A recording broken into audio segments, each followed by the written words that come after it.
কই তুমি? এত দেরি হচ্ছে কেন? কাজে পাও নাই? কাজী খুঁজলে তো পাবো। শোনো হ্যাপি, সারা জীবন তুমি আমাকে বলেছে যে তুমি কনজারভেটিভ ফ্যামিলি, তোমার বাবা মা তোমাকে খুব টাইট দিয়ে রাখে, এমনকি ফেসবুকও চালাতে দেয় না। আসলে সব কিছু মিথ্যা বানোয়াট। শোনো, তোমার ফ্যামিলি সম্পর্কে আমার ধারণা হয়ে গেছে। একটা কনজারভেটিভ ফ্যামিলির মেয়ে হয়ে তুমি একা একা ঢাকায় চলে আসছো বিয়ে করার জন্য। আসলে বিষয়টা নিয়ে আমি ভেবেছি, আর তারপরে আমার মোবাইলটা আমি বন্ধ করে দিচ্ছি। কিন্তু মোবাইলটা ওপেন করার পর তোমার মেসেজগুলো পড়ে আমি তো পাগল হয়ে গিয়েছিলাম। তারপর বাসায় এসে যা দেখলাম। একদম উল্টাপাল্টা কথা বলবা না। কি দেখছো তুমি? একটা বাসার মধ্যে একটা ছেলে আর মেয়ে, আর কেউ নেই।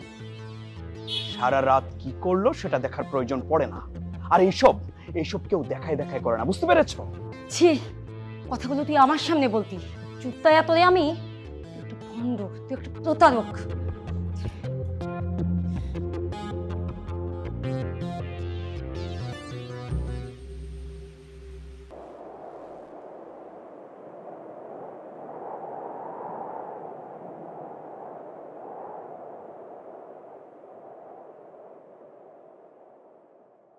থেকে যাওয়া যায়।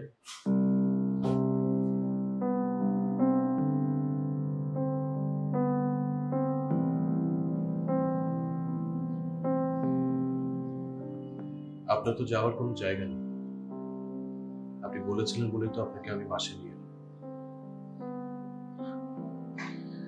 তাহলে এখন আপনাকে আমি যেতে দিই কি?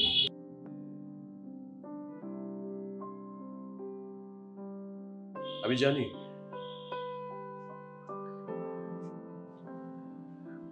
জানি আমার বাসা থেকে বের হয়ে আপনি কোনো গাড়ির নিচে ঝাঁপিয়ে পড়বেন। আপনি যা ভাবছেন তা নয়। আমি সুইসাইড করব না। ঠিক আছে, আপনাকে একটা কথা বলতে পারি?